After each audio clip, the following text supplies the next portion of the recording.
Есть сюжет? Примусово списати гроші або заарештувати майно Приватбанку в разі відмови виплачувати гроші Суркісам. Йдеться в тексті ухвали Печерського суду Києва, який опублікував на своїй сторінці у Фейсбукові міністр юстиції Денис Малюська. Зокрема, зазначають, що Приватбанк зобов'язаний виплатити гроші компаніям, пов'язаним із Суркісами, та відсотки за користування депозитами. А це приблизно 350 мільйонів доларів. У разі невиконання рішення Феміди державний виконавець повинен винести постанову про накладання штрафу на банк із попередженням про кримінальну відповідальність, а згодом ужити заходів для примусового виконання рішення. Нагадаю, напередодні Печерський районний суд Києва у справі проти Приватбанку постановив повернути гроші братам Суркісам. За словами юридичного радника банку Андрія Пожидаєва, установа не планує виплачувати грошей на користь офшорних компаній, однак останні можуть стягнути їх через звернення до НБУ. Безумовно, апеляція. Ну і наразі дуже важко прогнозувати подальші кроки. Я ще раз повторююсь, це вперше в новітній історії України відбуваються такі дії. Немає якихось, знаєте, відпрацьованих алгоритмів, що далі. Що далі робити, щоб запобігти найгіршим результатам.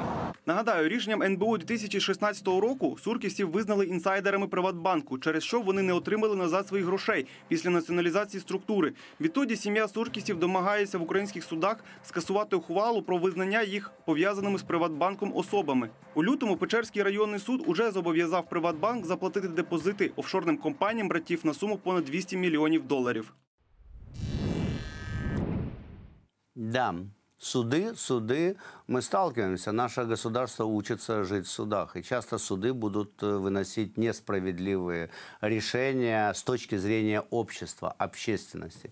Но вопрос, насколько эти судебные решения справедливы или несправедливы. На самом деле судебные решения, они не преследует одну цель – выполнить букву закона.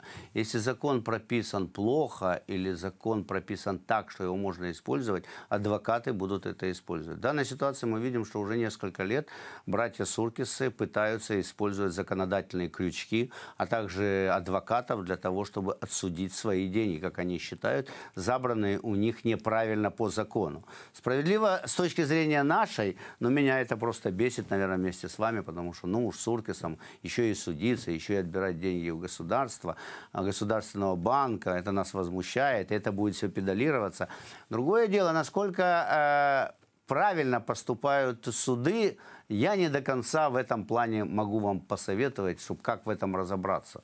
Потому что на самом деле, когда существуют политические решения у государства, когда большой дракон власти так активно строит большое строительство, но не может навести порядок с Коломойским, потому что следствие не проводится, достаточно это привлечь к уголовной или административной или какой-то руководство бывшее Приватбанка, которое грабило этот банк, учредителей, а и тем более вкладчиков, таких как крупных, как Суркис, уже много лет, а мы знаем, уже суды идут в Делавере, уже суды начинаются, там, назначена дата там, в Лондоне, хоть это и назначено на 21 год, на март, а то и на 22. Но, тем не менее, они там идут, и они там будут вынесены решения. Решения будут вынесены по сути. Но наша судебная система остается той, которая она есть. И, судя по всему, очень хорошо могут договориться с судьями братья Суркисы, и они принимают их сторону. Приватбанк, ну как он будет поступать? Он тоже будет держаться крючка закона. Есть у них такая возможность. Но надо не забывать, что Приватбанк теперь государственный, там работают теперь не владеют им не частные люди, а государство. А чем слабо всегда государство? Чиновниками. И те чиновники, которые стоят над Приватбанком или внутри Приватбанка, они подвержены атаке. Очень сильные атаки. Вот подумайте сами, 360 миллионов, и это всего лишь росчерк пера на перечисление, согласно решению суда, вполне законного. И если к этому присовокупить к просьбе быстрее перечислить 10 миллионов, 20 миллионов, а братья Суркисы могут и 50 миллионов, отвалить за 360 миллионов, и деньги будут перечислены. Поэтому я всегда говорил, что у нас не должно быть государственных банков, у нас не должно быть государственных предприятий, у нас не должно быть чиновников, которые способствуют таким жадным бизнесменам, как Коломойский, Суркис, Суркис, или еще многие такие же, так сказать, успешные, которые прекрасно пограбили свою страну. Сейчас бы им отдохнуть на пенсии, насладиться жизнью, где в Монако, где у них есть много недвижимости. Они продолжают судиться с собственным государством, вызывая ненависть нас, ненависть людей. Ну что ж, на этой ненависти мы должны строить свою жизненную позицию. Мы должны их ненавидеть достаточно, чтобы не вернулись они никогда к власти под любым соусом. Хотя на сегодняшний день ОПЗЖ имеет в составе своего депутатского корпуса такого бизнесмена, который пытается забрать у государства деньги, как Суркис. И мы понимаем, что ОПЗЖ – это будка строителей. И мы понимаем, что вот этот судебный процесс – это процесс будка строителей против государства, против государственного уже банка. Это да, это война с будкостроителей в законодательном поле. Но не забывайте, что у будкостроителей много каналов коммуникации. Сегодня все эти каналы говорят о несправедливости по отношению к семье Суркисов. А сама семья Суркисов задумалась когда-нибудь о справедливости, разграбляя эту страну? А сама семья Суркисов когда-нибудь профинансировала то, чтобы этим людям, которые являются их соотечественниками, соплеменниками, стало жить лучше? Они когда-нибудь задумались о том, чтобы отменить на территории Украины налоги? А эта семья Суркисов когда-нибудь профинансировала партию, которая бы отменяла налоги здесь, подняла бы либертарианство, например, чтобы им стало лучше жить, и их бизнесу тоже стало лучше жить в этой стране? Нет, они прячутся в безналоговом Монако.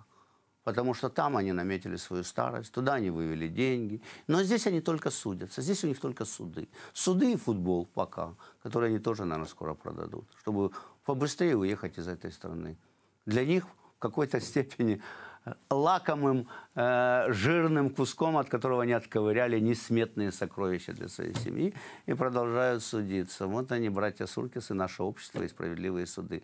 Вот так вот мы живем в этом сложном, несправедливом обществе. Одни нищие, а другие судятся за 360 миллионов в Монако, где им на пачку сыра не хватает. А жить-то осталось тем Суркисам. Ну, 10, 15, 20 лет. Хватит до конца жизни еще на 3-4 жизни их потомков. Но они хотят быть, чтобы люди их ненавидели еще больше, чтобы государство ненавидело их больше. И вместо того, чтобы решить это по-любому, или сказать, да ладно уже, хватит до конца жизни того, что есть. Не буду судиться, не буду на это тратить нервы. Нет, все равно лезут в общий котел. Хотят все-таки цопнуть, хотят еще утащить, хотят уйти победителями. Смотрите, еще 360 добавил к своим миллиардам. Ну, добавляйте. Может, это закончится плохо. Я буду рад, что если это закончится плохо для Суркисов. Потому что Суркисы для государства ничего хорошего не сделали. Для народа никогда ничего хорошего не сделали. Они просто много лет при помощи Кучмы, потом при помощи Кравчука вначале, потом при помощи Кучмы, вместе с Медведчуком, потом с Ющенко. И со всеми они хорошо договаривались. И с Януковичем хорошо договаривались, и с Коломойским. И сейчас, судя по всему, пытаются договориться с командой Зеленского. Если деньги уйдут из страны, если деньги уйдут из Приватбанка, это будет вина одного человека, Зеленского, потому что нет политической воли уничтожать олигархат. Не хочет он их уничтожать сразу и до конца.